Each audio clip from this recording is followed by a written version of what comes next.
Olá, pessoal, bem-vindos ao nosso podcast Tijolo por Tijolo. Olha, neste episódio vamos ter uma convidada especial. Neste ambiente aqui conversamos sobre empreendedorismo, ideias inovadoras e, olha, pessoas que conquistaram o sucesso tijolo a tijolo. Antes de anunciar a minha convidada especial, já curte, comenta, vamos elevar esse conteúdo para o maior número de pessoas. Sem mais delongas, meu nome é Gisele Marques e hoje vamos falar sobre o poder dos leilões, com uma referência nesse segmento que é a Charlene Teixeira. Seja muito bem-vinda. Muito obrigada, Gisele. Iniciando aqui, agradecendo o convite. É uma honra estar aqui no Tijolo a Tijolo. Adorei o nome do podcast. Tem tudo a ver, tanto com o mercado imobiliário, quanto com a história do leilão também, né? A gente foi construindo tijolo a tijolo. Obrigada, tá? Conta um pouco, então, sobre isso. Então, como é que foi essa sua jornada? Mas me fala um pouco, quem é você? Sim. Como é que você começou essa jornada aí de leilões? Sim. O que te motivou para isso? Perfeito. É uma curiosidade comum, né? Tranquilo, porque é um mercado mais específico, né? Então, acho que nasce isso nas pessoas. Eu sou advogada. Eu me especializei em imobiliário. Eu já vim de uma família que só falava disso em casa, né? Então, era uma família que tinha cartório de registro de imóvel, então no almoço só falava de imóvel, no jantar, fim de semana, não tinha outro assunto. Então, fiquei meio sem opção, né? Você vai fazer imóvel ou imóvel? Mas eu gostava também. E aí, eu aprendi com o mercado imobiliário, né? Com os mais velhos da família, né? Os mais maduros, experientes, muito experientes. Eu aprendi que o mercado imobiliário era um mercado muito seguro.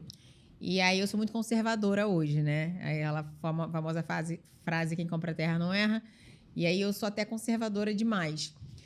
E aí fui indo nessa levada, por isso que eu me especializei, fiz pós em direito imobiliário. E a gente tinha um conhecido que na época, assim, nossa, lá para trás, vou entregar a idade aqui agora, tipo, mais ou menos uns 20 anos atrás, aqui na região onde eu moro, na Barra, a gente tá no Rio de Janeiro, tá?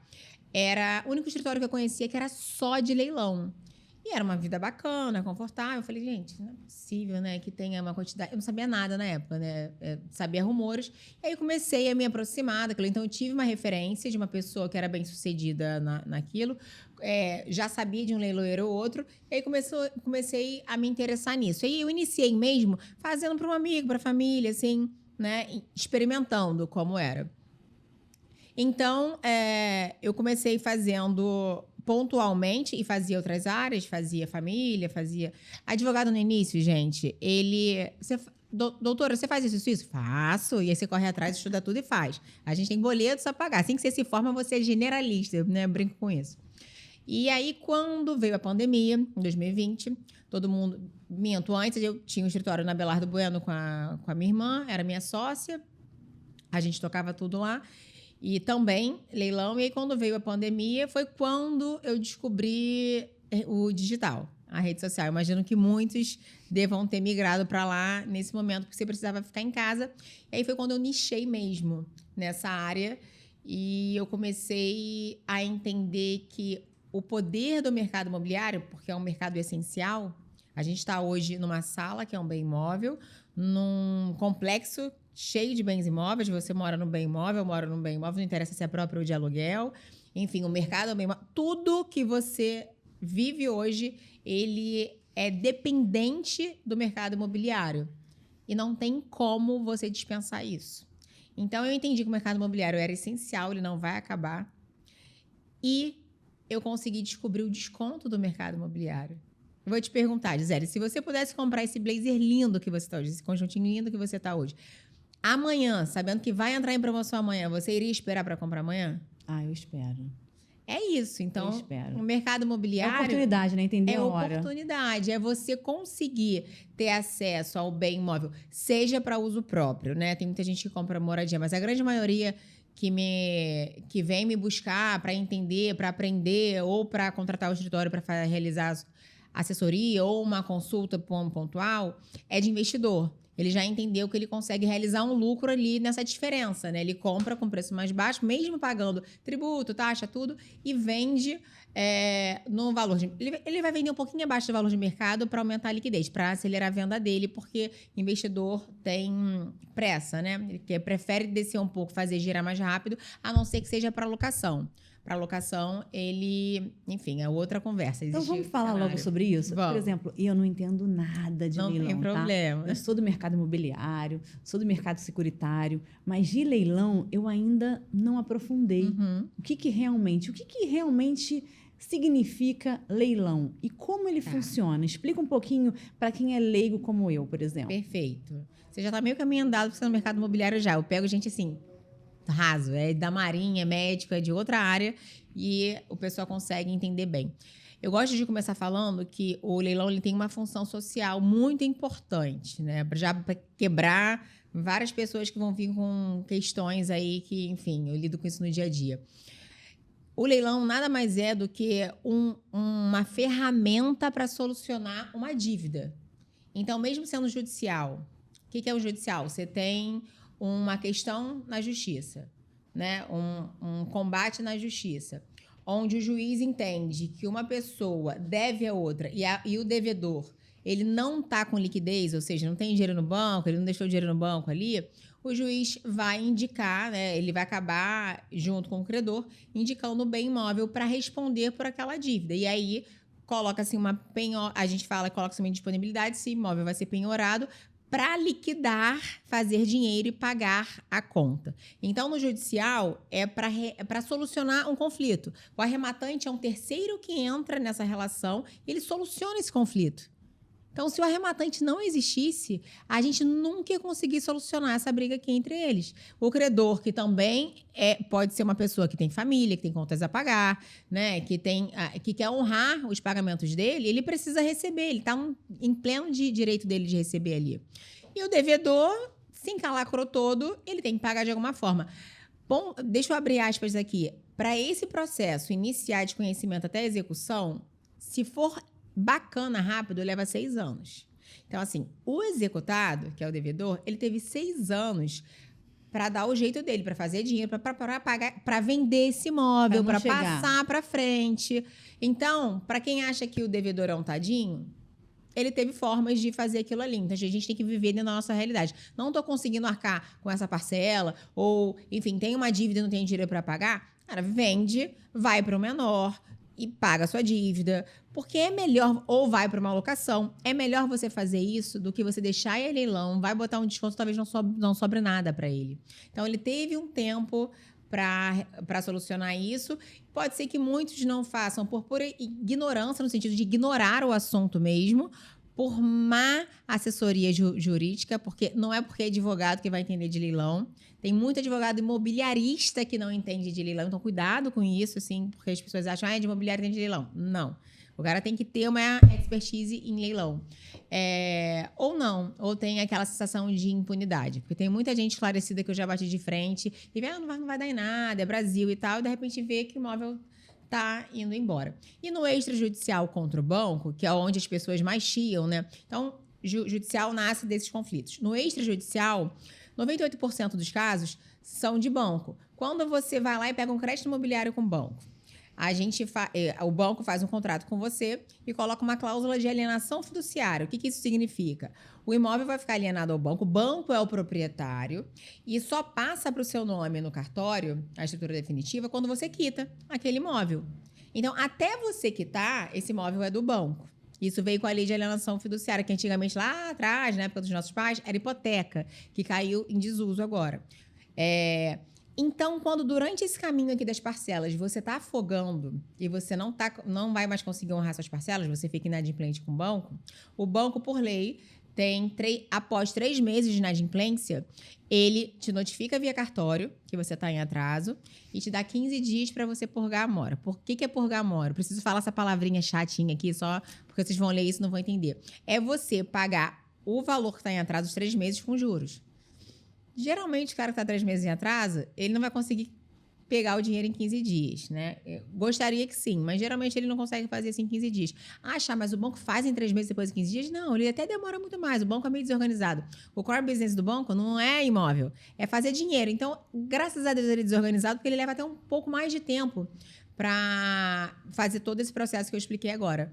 Mas a pessoa também pode negociar com o banco ou tentar passar para frente. O imóvel financiado eu posso vender? Pode. Você pode passar para frente o seu financiamento, dar um deságiozinho no que você já pagou. Eu já paguei 300 mil do imóvel de 1 milhão, 30% já paguei desse imóvel. Cara, põe por 260 ali, mas põe o dinheiro no bolso e passa para frente essa dívida. E alguém pode ser que ache interessante assumir isso, porque você assinou o contrato lá atrás, pode ser que quando finalize, o valor de mercado desse imóvel já tenha subido e seja interessante. Aí o pessoal não resolve a vida, perde o imóvel pro banco. É pior porque... Pode ser pior porque em primeira praça vai ser pelo valor do contrato, não vai sair. Em segunda data é pelo valor da dívida toda, né? E aí, dependendo do tempo que você deve, você pode perder o imóvel inteiro ali para o banco sem receber nada de volta. Então, todo mundo acha que o banco é um algoz. Nossa, o banco não precisa. Mas ninguém obrigou você a pegar o crédito imobiliário. E se o banco não tiver essa garantia, por que a lei de alienação fiduciária chegou?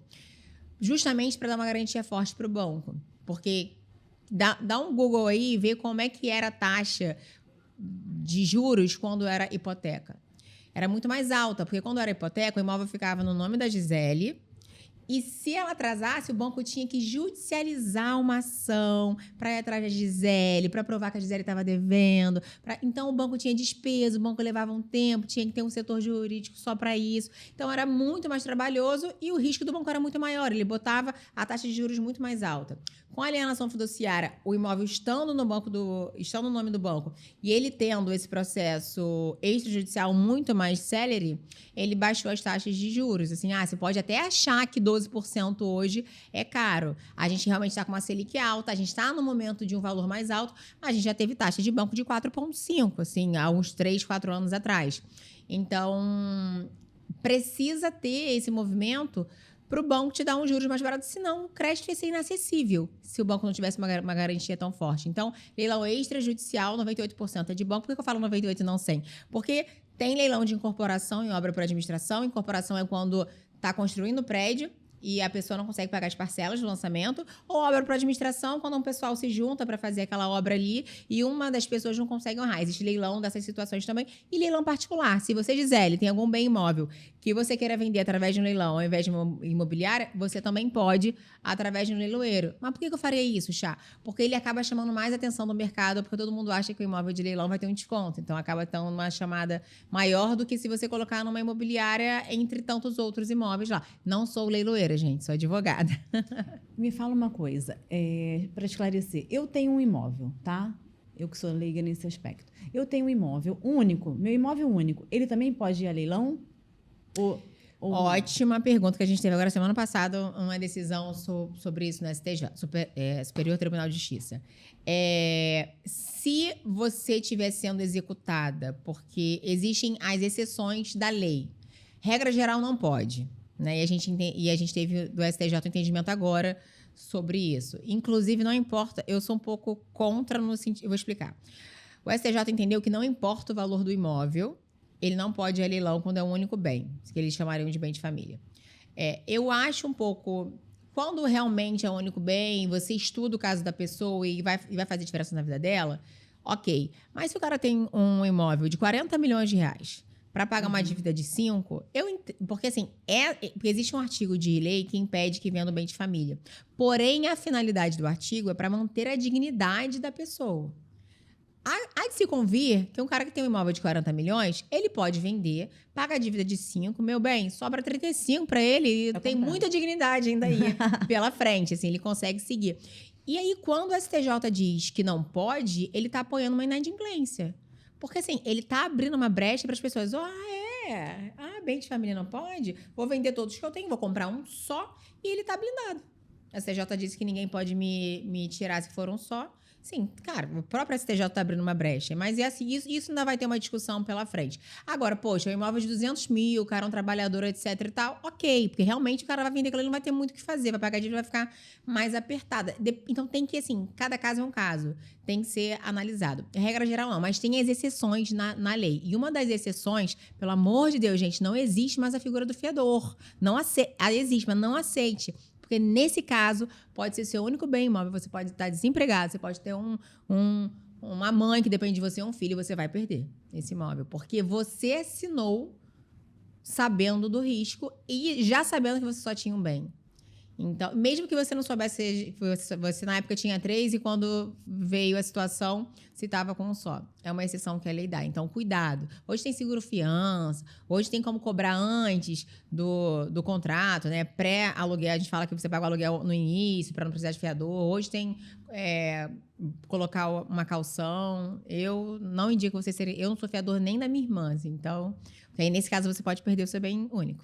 E como é que a gente enxerga uma oportunidade, uma boa oportunidade? Por exemplo, eu quero hoje ser uma investidora e quero entender... Leilão, a gente já imagina que é geralmente muito mais barato, né? A gente tem aí 30%, 40% de desconto. Eu não sei se é assim realmente ainda hoje. Mas como é que eu identifico uma boa oportunidade quando a questão é leilão? Perfeito. Primeiro, você tem que entender a finalidade. A Gisele quer um bem imóvel, ela quer revender, você quer gerar o imóvel? Não, você quer fazer, eu chamo de bolsão patrimonial. Você quer criar ali vários imóveizinhos, estúdiozinhos menores para fazer renda passiva, ou seja, para fazer uma locação.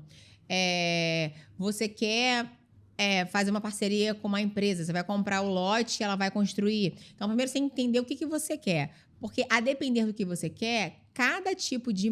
Você muda o seu foco para a busca daquele imóvel. Então, a gente... Comercial, residencial também, né? Tem a diferença. E aí, cada região do Brasil, né? Quiçá, ela vai ser melhor para certo tipo de imóvel. Então, vou exemplificar aqui com São Paulo. São Paulo é onde tem a maior movimentação de investidores lá, né? Se a gente pega a Faria Lima, ela é muito boa para estúdio. Ela é muito boa para locação. Eu sempre vou para São Paulo, fico no estúdiozinho lá e tal, é prático, tá no meio de tudo que eu preciso ir e tal, fico rodando lá. Então, assim, tem residencial lá? Tem. Vai vender residencial lá? Vai. Mas a liquidez de estúdio está muito mais alta naquela região. Se você for para um Jardins mais residencial ou para Moema, Perdizes, são bairros mais residenciais. Então, assim, se você quer residencial, um olhar para aquela região, você já aumenta a sua liquidez, que é uma região que tem maior procura. Então, a partir do seu objetivo, do que você quer, você vai... Aí precisa fazer o estudo de mercado, que eu falo. Tem que estudar, deverzinho de casa, senta, entende a região, seja na região que for do país para isso. Então, você começa a entender que tipo de imóvel você quer. Eu quero fazer arrendamento, eu tenho parceiros que...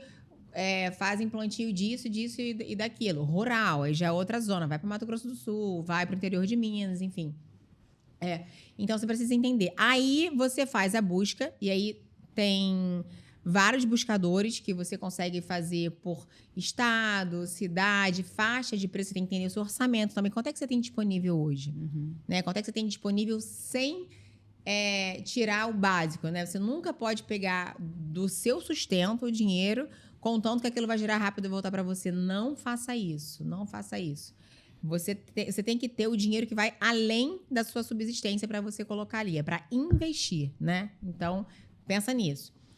Você precisa entender o seu orçamento muito bem, que daí você, lá na hora de você colocar o raio de quanto até quanto você quer, você já limita mais ou menos o valor que você tem e já funila muito a sua busca. Já te economiza um tempo de ficar catando milho, né, de imóvel. E aí você vai achar os imóveis, você vai gostar de um ou outro, aí você precisa entender as contas que você precisa fazer. Regra geral, vai ter um leiloeiro. Só não tem quando a Caixa já está com... Caixa Econômica Federal, um banco.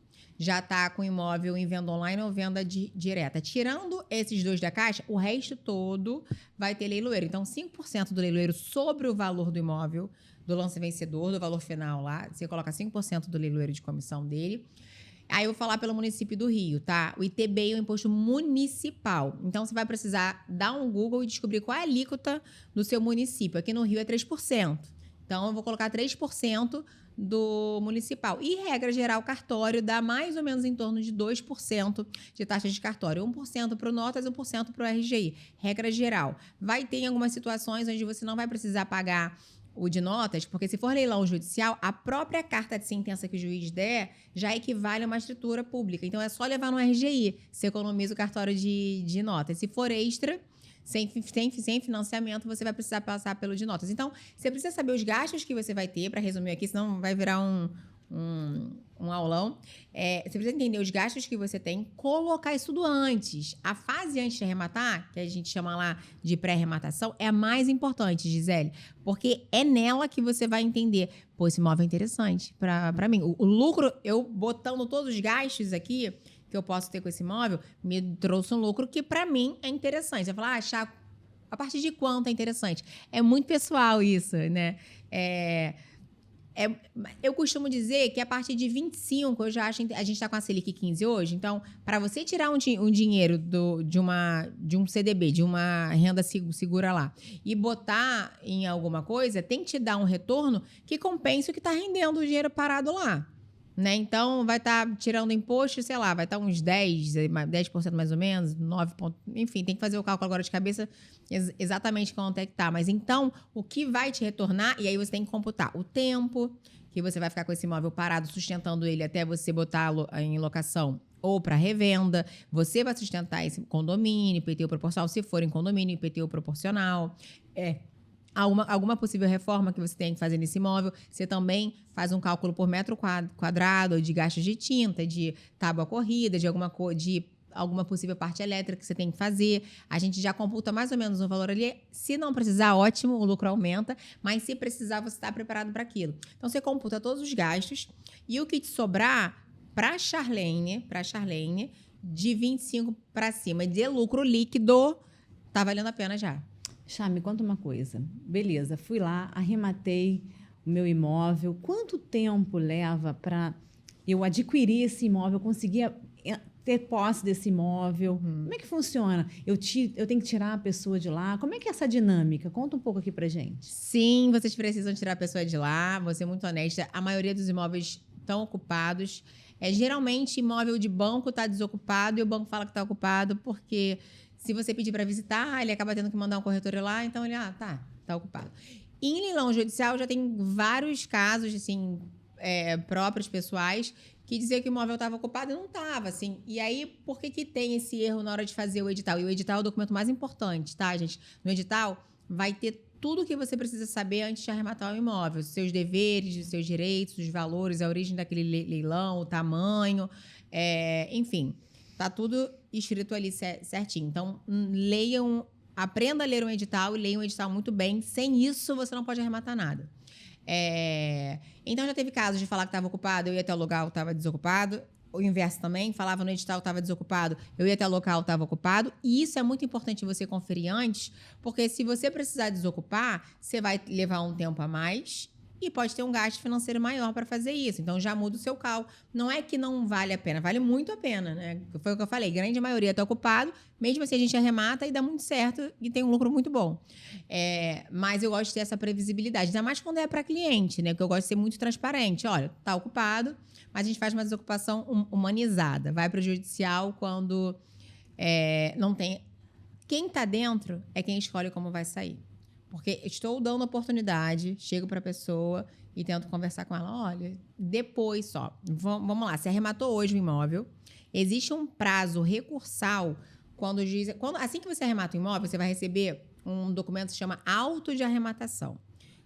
No próprio dia, o leiloeiro vai te enviar via e-mail um auto de arrematação, ele vai assinar, você assina. E aí, quando o último a assinar é o juiz, se for judicial. Quando o juiz assinar... A partir daquela data, conta um prazo recursal de 10 dias. Esse prazo é um prazo que alguém ou o executado tem para interpor alguma coisa. Eu paguei, eu não admito, não sei o quê. Forma de receita de bolo. Ele pode botar qualquer coisa só para atrasar o processo. Se for receita de bolo, ele vai tomar uma chamada. Né? Pode pagar uma multa ainda por estar atrasando. Caráter protelatório que a gente fala. Agora, se for algo significativo, aí começa uma demanda e você tem o direito de não querer seguir. E aí é onde muita gente erra, porque tem a galera que começa a brigar, e aí é aqueles papos que você com certeza já ouviu. Mas eu tô com um negócio da justiça há 2 anos que nos enrola, que não sei o quê. Tá fazendo tudo errado, não é, né? Então, se você souber como fazer, você pula fora. Eu não quero que a sua experiência seja essa. Se você fizer péssimas escolhas, você realmente pode levar anos no processo. Eu quero que você tenha a melhor experiência. Cara, esse aqui vai ser complicado. Tem mais 80 mil imóveis pela frente aí. Sai fora desse, escolhe outro. Entendeu? Não é o imóvel da sua vida, não é o imóvel do seu avô, que só pode ser aquele que você quer manter na família. Não, você tá ali com a cabeça de investidor. Então, se isso aqui vai me trazer pepino, eu vou gastar dinheiro, eu vou perder tempo, pula fora e vai para outro. Então, na desocupação, quando a gente arremata, a gente espera passar esse prazo recursal de 10 dias para não chamar a atenção da pessoa. Às vezes a pessoa tá lá no mundo dela. Passou, não tem mais o que ser... Até tem o que ser feito, mas ele vai ter que entrar numa inicial, rodar um processo. Vai levar uns 7 anos e pode ser que resolva em perdas e danos com quem ocasionou o dano para ele lá, tá? Não que a arrematação seja desfeita. Achar uma arrematação nunca foi desfeita na vida? Já foi, mas é exceção. Muita exceção. Depois de 10 dias, a gente entra em contato com o executado via uma notificação extrajudicial de cartório, via um e-mail, de alguma forma que comprove que você estava de boa fé ali. É muito importante você fazer esse contato de boa fé, porque caso ele não saia, você utiliza isso como fundamento para... Uma moeda de troca ali, né? Não, para apresentar para o juiz que você tentou entrar num acordo com ele, você tentou humanizar a saída dessa pessoa. E aí você fala, olha, tudo bem, então, eu arrematei esse imóvel, etc e tal, eu quero saber... Aí você já muda a conversa, né? E agora o imóvel é seu, né? Na teoria, você arrematou, você pagou, o imóvel é seu. Então, você não está tirando ele do imóvel dele, você está permitindo que ele permaneça morando no seu. Então, a forma como você aborda a pessoa já é muito diferente. A pessoa que vai cheia de dedos, ai, olha... A pessoa que já vai, assim, com aquela coisa de, ai, meu Deus, estou tirando o imóvel dele. Coitadinho, acabou. A tua energia que te entrega, entendeu? Então, você tem que chegar lá e falar, tudo bem, botar esse imóvel é meu e tal. Então, estou querendo saber quanto tempo você precisa sair do meu imóvel. Estou precisando entrar aí para morar, para botar o meu filho, para girar, enfim, para o que for. Você não tem nem dar a satisfação do porquê ele tem que sair. Ele tem que sair, ponto. E aí você começa mais assim, amigavelmente, gente. Se não já for de forma austera, o cara já vai ficar espinhento também e não vai entrar em acordo. E aí começa, né? Tipo, tem gente que é super de boa e não barganha nada com você, só pede tempo mesmo e sai. Graças a Deus, comigo, eu oro tanto que a grande maioria é assim, mas tem os malandros que te pedem dinheiro, falam, então sai por tanto. Ou tem gente que pede ajuda para fazer a mudança, aí eu acho honesto. Se às vezes a pessoa tá apertada, pede ajuda, nem tá apertada, mas enfim. Tem alguns casos de a pessoa te pedir uma ajuda. Tem gente que paga 1 mês de locação em algum outro lugar até a pessoa conseguir arrumar um outro lugar. Enfim, tem várias formas. Isso aí vai de cada um. Eu acho que às vezes você ajudar numa mudança, numa locação, vai sair mais barato do que você judicializar para tirar aquela pessoa. Legal, Chá. Humanizei, conversei, tentei. O cara nem me atendeu, não respondeu a mulher, nem etc e tal. Então tá bom. Então entra na justiça, entra com uma ação de emissão na posse ou reintegração de posse. A diferença é a origem do leilão. Se for judicial, emissão. Se for extrajudicial, reintegração. Ah, doutora, mas eu entrei com emissão no extrajudicial. Ok, o juiz vai até aceitar, mas você vai demorar muito mais. Pode demorar muito mais porque a lei diz que é reintegração. O artigo 30 da lei diz que é reintegração, tá? Eu tô falando isso porque tem muita briga...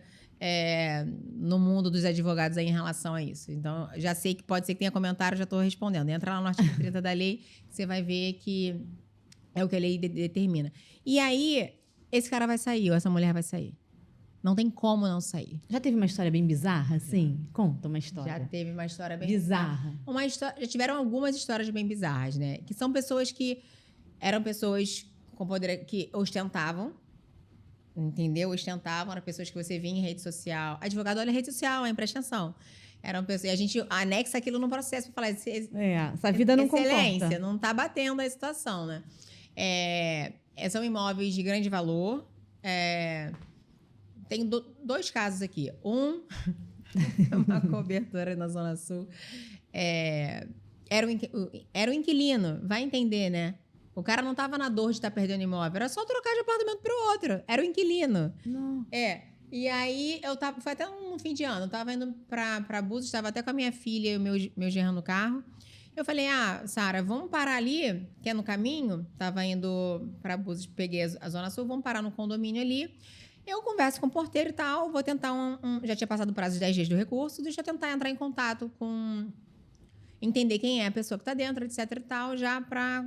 começar o ano que vem, já tentando, já com isso, já ele sabendo, ele vai ter o fim do ano, para um tempinho ali do recesso para ele desenvolver, e a gente já começa o ano resolvendo essa situação. Quando eu cheguei, o porteiro, eu já cheguei me apresentando assim, tudo bem, sou a coproprietária da cobertura tal, etc e tal, arrematei o imóvel, mostrei para ele o auto de arrematação, nananã. Expliquei tudo, então queria saber quem é que tá dentro, como é que tá, será que eu consigo acesso a ele, etc e tal, a ela, quem é. Não, doutora, fica tranquila, saiu já tem uma semana, o apartamento tá vazio. Eu falei, opa, que beleza, o síndico tá aí, ele pode subir até lá comigo, me apresentar o imóvel, porque daí o rapaz deixou a chave e o síndico poderia ir lá, né, porque não existia mais um proprietário. O proprietário, em teoria, seria eu. Então, o proprietário não tem mais que dar poder para o síndico, o locador largou tudo e foi embora, o síndico estava com a chave, então eu poderia fazer isso. E aí o correto, gente, é você fazer isso com a indicação do que seria mais seguro para você. Chamar um representante de um cartório para fazer a visita com você e fazer uma ata notarial. Pro executado, que é o ex-proprietário, não alegar que tinha um quadro milionário lá dentro, um piano de cauda e que sumiu, etc. O cara pode alegar de maldade qualquer outra coisa e como é que você vai provar? Então, assim, quando tem um representante do cartório que vai com você e testemunha aquilo tudo, ele faz a ata notarial e a ata notarial tem um poder de prova. Ela tem fé pública. Então, aquilo ali, ponto. Ele declarou o que ele viu. O que tem ali dentro selo do cartório, assinou, aquilo ali é válido como prova. Não há o que o outro fale. Isso aí te protege totalmente para a pessoa que está na maldade. E aí a gente subiu, abriu a porta e tal, fez essa conferência. O cara tinha me quebrado todos os vidros, todas as janelas. Eu era um inquilino, vai entender a raiva que ele ficou. Quebrou todas as janelas. Quebrou tudo, levou tudo. Assim, tudo bem, uma folha de janela daquela, sei lá, uns R$80, a gente fez o orçamento, cada folha, né, enfim. Mas não ficou tão caro, né? Perto do ganho que a gente teve daquela cobertura, que foi mais ou menos 900 mil de lucro, foi um lucro muito bom. Caramba. O gasto foi irrisório que a gente teve. E dá uma boa limpeza, porque ele foi sujando tudo, deixou, sabe, tipo... Aí eu lembro que tinha coisa de sexy shop, que ele foi largando pelo chão, assim. Eu falei assim, ai, gente, deu era raiva homem. Nele, era deu homem. raiva, deu raiva Deu, assim. E o mais peculiar é que era um inquilino, ele não tava perdendo nada dele. Nossa. Ele só ficou chateado, tipo, vou ter que sair daqui, vou ter que mudar. Ou talvez ele tava em aberto tava numa boa vida ali, não tava pagando, e ficou com raiva que ele perdeu aquela chance na vida dele de, pô, tava morando de graça aqui, vou ter que sair. Justifica essa raiva. E já teve alguma história, assim, triste, que se você sentiu, assim... Você ficou abalada de alguma forma? Que eu sei que assim, é leilão, é negócio, você foi lá, meio que até resolveu a vida da pessoa, né? Mas teve algum momento que você sentiu assim, caramba, bateu aquela tristeza? Teve, mas não pelo motivo que você e vocês devem estar pensando. Eu nunca fico triste por quem está perdendo imóvel, porque se for uma pessoa que realmente está numa situação extrema, vocês conseguem ter essa noção antes de arrematar o imóvel. Lógico, pode ter aquele 171 que vai esconder tudo, vai botar numa offshore, vai fingir que só tem aquilo, e tá tudo bem. Mas por quê? Quando você vai arrematar, você consegue saber quem é a pessoa, você consegue tirar a certidão no nome da pessoa, você consegue entender a situação da pessoa, você consegue ver quantos processos a pessoa tem, você consegue entender se a pessoa é uma pessoa... Porque você pode arrematar Minha Casa Minha Vida também. Então, você pode entender se a pessoa realmente está numa situação difícil ou não. E é óbvio que essa pessoa numa situação extremamente difícil, eu não vou seguir. Então, eu já tive uma situação até de uma pessoa que não era... Até de um apartamento na Lagoa, um apartamento de milhões de... Né, ele valia mais ou menos 4,8 milhões, estava indo por 2 e alguma coisa. É um belo de um imóvel, não era uma família humilde, mas eu vi que eles estavam enrolados. Aí eu fui até lá para ter... em alguns imóveis aqui do Rio, quando eu estou próximo, eu vou. Quando é no Brasil inteiro, a gente consegue fazer de forma remota, mandar alguém para ir. Né? Isso aí é tranquilo. Eu fui, o filho desceu, era um filho de 20 anos, mais ou menos, desceu, foi super educado comigo, me atendeu, disse que os pais não estavam. Pode ter me contado uma grande mentira? Pode ter me contado uma grande mentira, mas me tocou, seguiu meu coração, meu sexto sentido falou, não segue. E aí ele falou que o pai estava doente, a mãe estava com o pai no hospital, que estava com uma doença específica lá. Não vou expor muito também, porque eu já falei o lugar, né, a pessoa. E eu analisei ali a situação deles, eu vi que o pai realmente estava assim, encalacrado e não achei mais outro bem imóvel ali. Eu falei, apesar de ser um imóvel de milhões, nesse caso, a conta dele nem vai fechar com as dívidas que ele tem. Assim, mesmo arrematando esse imóvel, ainda vai faltar. Se esse cara tem uma offshore na Suíça e tá vivendo a vida doidado, ok, mas assim... Eu vou ficar em paz. Aí foi um caso que eu não segui. Então, assim, eu não tenho essa sensação de tristeza porque eu já sinto que, cara, foi isso que eu falei, tem tantas outras oportunidades, por que eu vou nessa aqui? Então, eu não vou. Mas eu já fiquei triste por ter arrematado o imóvel pela reação da pessoa que estava dentro. Foi um outro imóvel aqui na Barra, foi uma casa. Ficou até famoso esse arremate que eu fiz, porque na época foi um furdunço. De milhões também. E era uma inquilina também, vai entender, que também esbanjava, ostentava, rede social, etc e tal. Prada pra cá, Chanel pra lá, não sei o que. Eu falei, ai, gente, que loucura. Ela não pagava o aluguel. Aí o proprietário já estava morando fora, já não estava nem no Brasil mais. Era uma relação totalmente esquizofrênica ali de pagamentos. A dívida inicial foi de condomínio. Estava devendo condomínio, estava devendo IPTU, estava devendo várias coisas. E, ok, fizemos a arrematação. Foi até rápido, porque foi no final do ano, nessa época que a gente está assim agora. Teve recesso, depois veio o carnaval. Foi até apesar dela ter dado uma dor de cabeça pra gente, que ela ficava entrando com recurso, a advogada dela, a gente até conseguiu resolver em 5 meses e meio, 6 meses, o que, para quem tem um recesso de 1 mês e um carnaval no meio, foi a nível... Tempo ótimo. Tempo bala, foi ótimo. Com uma pessoa problema dentro e 2 meses de suspensão, a gente fez um nível recorde disso daí. E ok, ela não aceitou o acordo, a gente enviou o oficial de justiça, então quando você entra com uma ação para desocupação, o oficial de justiça vai primeiro para notificá-la, que ela tem que sair no prazo X, e avisa, olha, dia tal a gente volta com força policial. A pessoa está sendo avisada. E geralmente, quando as pessoas comuns, razoáveis, médias, né? A média, a pessoa média com raciocínio médio ali. Cara, quando ela vê o oficial de justiça na primeira vez, ela já fica assim, caramba, deu problema. Ela não sabe. Todo mundo vê oficial de justiça já teme, né? Já teme, meu Deus do céu. Ali ela já sai.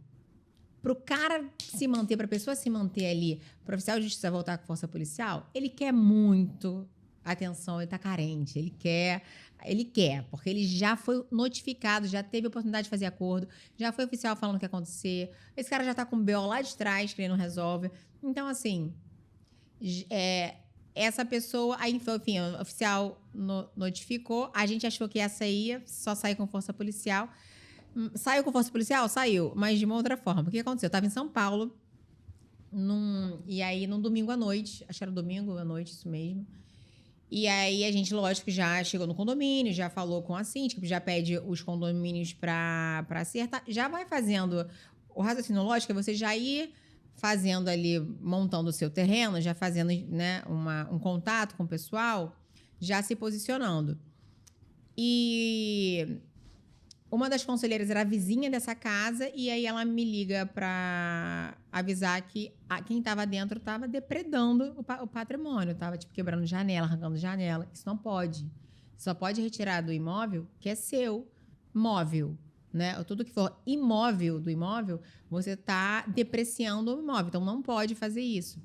E ela fez coisas muito piores por dentro, assim. Isso era o que a gente via do lado de fora. E aí eu tava em São Paulo, não tinha o que fazer, aí liguei para um parceiro criminalista e falei, faz um boletim e dá um flagrante nela lá.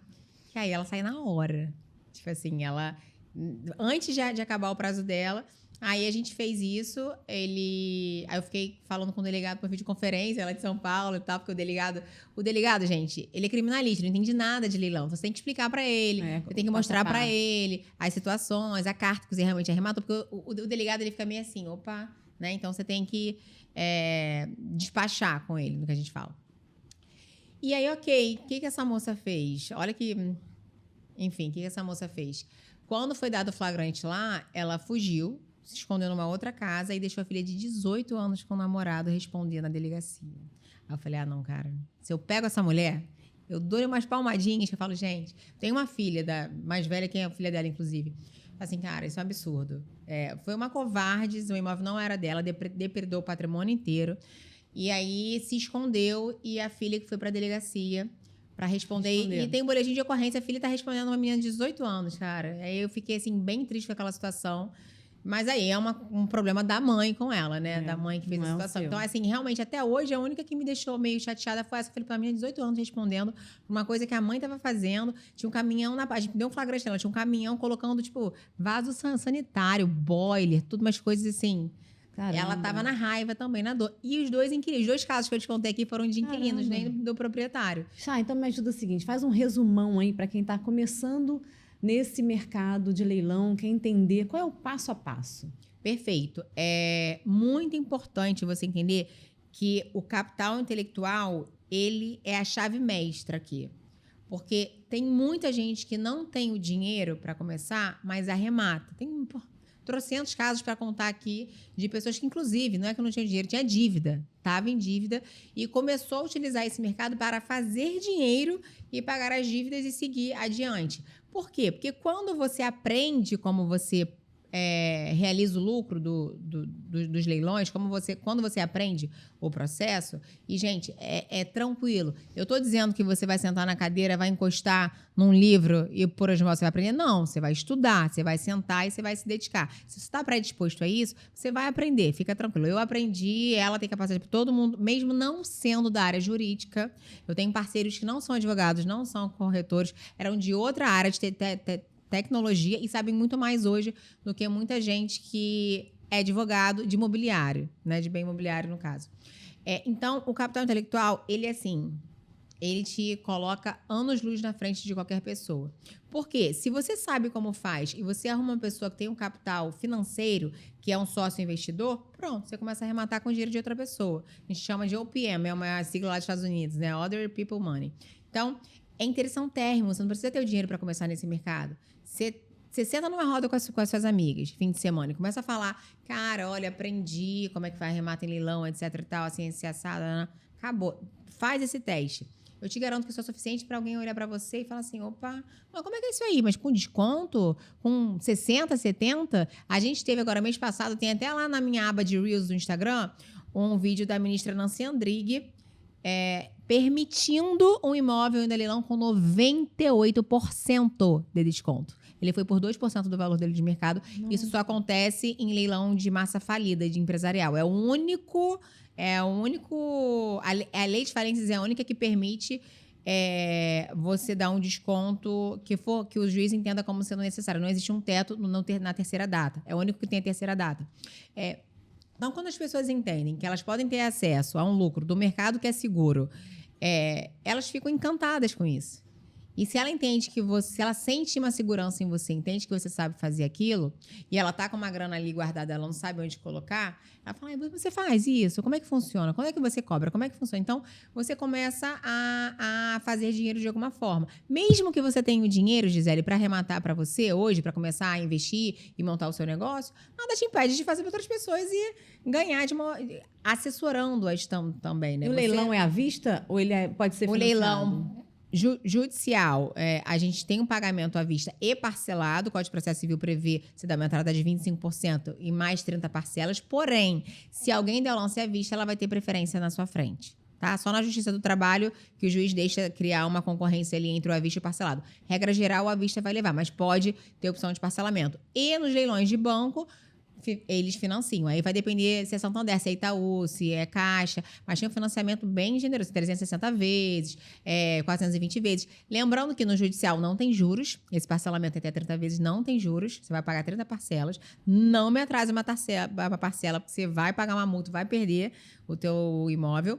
E no financiado, é lógico que vai ter uns juros, mas ali você vai entender se aquela conta faz sentido para você. E muitas vezes, para quem quer alavancar, faz total sentido. Chay, me fala uma coisa. A gente sabe que o mercado imobiliário é muito cíclico, né? Sim. Nós estamos com uma taxa Selic bem alta. Sim. E você vê empresários, grandes empresários investindo aí em Minha Casa Minha Vida. Sim. Como, por exemplo, o Roberto Justus, Sim. né? A empresa dele está toda voltada aí para o mercado Minha Casa Minha Vida. Sim. Existe leilão para esse mercado Minha Casa Minha Vida ou não? Existe. No caso dele, ele está construindo com steel frame ainda, né? Que é uma tecnologia que vai muito mais rápido. Então, eu entendo que ele vai realizar um lucro bom ali, porque ele tem um capital para entrar ali. O que acontece? Se você parar para racionalizar aqui, sei lá, mais de 52% da população brasileira é classe C, Minha Casa Minha Vida tem uma ótima saída, né? Então, a primeira compra do imóvel de leilão Minha Casa Minha Vida tem que seguir as regras do Minha Casa Minha Vida. Primeiro imóvel, ter até aquele teto de salário, tem que seguir aquelas regras do Minha Casa Minha Vida. Porém, quando a pessoa não paga, ou quando ela tem uma dívida na justiça, nesses casos que eu falei, esse imóvel vai a leilão também. E você, arrematante, não precisa respeitar as regras do Minha Casa Minha Vida, porque você não está tendo o benefício do Minha Casa Minha Vida para adquirir aquele bem imóvel. Você está, como terceiro interessado, solucionando um conflito ali de inadimplência. Então, você pode arrematar o imóvel de leilão, sim. O que não tem nada a ver com o Roberto Justus, tá? Ele não tá arrematando, ele está incorporando e construindo. Eu não sei se ele é incorporador e construtor ou se é só o construtor ali. Aí eu não sei em que caso específico ele se enquadra. Mas, sim, pode arrematar. E aí na Caixa tem umas regras bacanas ali, assim, para isso. Assim, se você é correntista, você acaba tendo uma taxa de juros... Se você é correntista por no mínimo 6 meses, tem um bom relacionamento com o banco, você acaba tendo uma taxa de juros um pouco mais baixa. Tem umas dicas, umas estratégias bacanas que você vai estudando ao longo do tempo e você vai vendo que é interessante. E aí, muita gente acaba tendo uma cabeça de... A sua pergunta foi ótima, porque muita gente acaba tendo uma cabeça de... eu não moraria nesse lugar. Então, eu não vou arrematar. Não, o problema é seu se não moraria naquele lugar. Tem cabeça de investidor. Exatamente. Né? Você não moraria, mas muita gente mora. Muita gente já mora e muita gente moraria naquele lugar. E que pode dar uma rentabilidade, tanto na parte de locação, tanto na parte de venda, né? O caso mais oblíquo que eu tive nesse último ano foi de um aluno que se chama Rivas. Já de aluno já virou parceiro em um ano, de tão voado que ele foi. Ele era corretor de imóveis, ele ainda é. Mas ele trabalhava no mercado imobiliário e aí ele entrou na minha última turma, na penúltima turma, um ano atrás, e ele mora em São Gonçalo. Para quem não conhece o Rio de Janeiro, São Gonçalo é uma área, digamos assim, de uma renda mais baixa. Uma classe C, né? Acho que eu posso falar que é uma classe C. E muita gente que vive na bolha do Rio de Janeiro, eu não vou até lá. Não moraria nunca. Tenho medo, não vou nem entrar em São Gonçalo, etc e tal. O que o Rivas fez? Ele falou, opa, calma aí, deixa comigo, não tem ninguém pra cá. Tem um nicho aqui. Tem muito. Leilão de corporação, leilão de administração, tem de um tudo lá. O Rivas, em um ano, arrematou 30 imóveis. 4 do bolso dele e os outros 26 foi assessorando pessoas em um ano. Esse foi o recorde que eu tive de um aluno num intervalo de um ano de arrematação. Porque ninguém ia para lá. E ele girou, desses 30, ele já girou 17, ou seja, já vendeu 17. Então, assim, você com essa cabecinha limitada... tá deixando outras pessoas que conseguem ter uma mentalidade mais aberta entender que, lógico, eu não tô mandando você subir a Rocinha para arrematar imóvel lá. A Rocinha é uma favela que tem aqui no Rio de Janeiro. Porque lá é uma outra política, né? É uma cidade à parte. Você vai ter, talvez, uma dificuldade, vai ter que bater continência para o dono do morro. Não é isso que eu quero. Mas São Gonçalo é uma área residencial, de famílias. Aumentar a mente, né, sobre isso, né? É só uma região mais humilde, mas é uma área tranquila de você ir, né? Então, ele tá fazendo um dinheiro bom lá e esse número que eu tô te dando tá atrasado, ele já me atualizou de outros lá, sendo que ele ainda não finalizou, não registrou, então não computo esses. E ele tá indo embora. Aí ele já saiu de São Gonçalo, já tá pegando agora Niterói e um outro bairro ali do lado, que eu esqueci o nome agora, do lado de São Gonçalo, no caminho da região dos lagos. Enfim, ele já tá expandindo para outras regiões. Por quê? É a cabeça de investidor. Então, ele, além de ter arrematação para ele, de botar o dinheirinho dele lá, ele começou a fazer dinheiro assessorando outras pessoas, o que voltou dinheiro para o bolso dele, que permitiu ele arrematar mais ainda, e entendeu que é uma escala que você vai fazendo. Então, tem que ter cabeça de investidor para arrematar, a não ser que você queira comprar o seu imóvel para moradia. Aí você não está pensando nem em lucro, você está pensando em caber no seu bolso, ponto. Talvez uma oportunidade, né? Isso. Acho que a gente vai ter que fazer mais um desse, tá? Porque passou muito rápido. Fica à vontade, eu quero te agradecer, tá? O seu tempo. Eu acho que, basicamente, você deu uma explanação aqui para quem é leigo, como eu era, que hoje já ganhei uma aula gratuita. Vou te chamar de novo. Eu vou te entregar aqui uma lembrança, que é o meu livro, O Segredo dos Gigantes. Esse livro aqui é como se fosse uma bússola para o mercado imobiliário. Eu tive várias pessoas de sucesso que me ajudaram a escrevê-lo. Então, quero te dar esse de presente. E queria que você desse aí as suas últimas palavras para quem quer iniciar nesse mercado tão promissor, que eu acredito que também em 2026 vai ser. O que você falaria aí para as pessoas? Muito obrigada, tá? Pelo livro, uma honra. Amo ler livros, vou deixar lá no meu livrinho de cabeceira, O Segredo dos Grandes Gigantes. Ó, tem muito valor nesse livro aqui, hein, gente? Tem muito. O que eu deixo de mensagem, né? Que são as dores que eu mais recebo. Graças a Deus eu tenho uma troca muito rica assim, no dia a dia. Você deve ter também nas suas redes sociais. Eu gosto muito da troca que eu tenho com vocês. Eu aprendo muito com a audiência, com vocês. E eu vejo que muita gente tem muita vontade de entrar, tem muita curiosidade de entrar, mas tem um grande medo que bloqueia ali, né? E eu entendo esse medo, mas esse medo é tão rico que vocês não fazem ideia. Porque o medo só existe para quem está se expondo a uma coisa nova. Se você continuar na inércia na sua casa, na sua vidinha, você não vai sentir medo. Se você está sentindo medo, é porque você está cogitando a ideia de sair da sua zona de conforto e começar numa área nova. Então, eu adoro quando alguém fala para mim, ai, doutora, eu quero entrar, mas eu tô com medo. Eu falei, maravilha. Significa que você já está fazendo um movimento de ir para cima de um mercado novo. E é super normal você ter medo. O medo, ele existe biologicamente para proteger a gente de riscos na nossa vida. Então, como é que você combate esse medo? Com conhecimento. Quando você aprende a andar de bicicleta, você não tem medo nenhum, você vai no automático. Quando você aprende a andar de carro, provavelmente eu vim do escritório até o estúdio que a gente está gravando hoje com a cabeça em Nárnia. Eu não vim pensando no que eu ia fazer, botar no drive e não sei o quê, e parar no sinal, e qual caminho eu pego. Eu já vim porque é um caminho que eu conheço. Eu já vim no automático. Meu cérebro já faz... vou falar, meu cérebro já faz de cor, né? Mas, enfim, vocês entenderam a mensagem. Mesma coisa, a arrematação em leilão. O medo é pelo desconhecido. Quando você conhece o processo, você faz, assim, vira uma cachaçinha aqui, assim, a gente brinca lá. Eu tenho uma comunidade, quem entra no treinamento tem um grupo de investidores, que é muito gostoso também esse grupo. A gente torce junto, comemora junto. E a gente brinca, assim, que o nosso passatempo é ficar caçando imóvel na internet, né? E vendo o lucro que vai dar e tal. É muito bom, é muito bom. Então, assim, é normal você ter medo, mas não paralisa com ele. Vai com medo mesmo. Vai com medo mesmo. Em tudo na sua vida, tá? Não tô só vendendo meu peixe aqui, não. Qualquer área da sua vida que você queira dar um passo pra frente, o medo é um sinal bom. Significa que você tá se expondo a alguma coisa nova. Tá no caminho. Gente, eu quero agradecer vocês por esse tempo precioso. Eu tenho certeza que hoje, pelo menos assim, clareou o que é o leilão imobiliário, que pode ser aí uma joia para você que está buscando o seu imóvel, investir.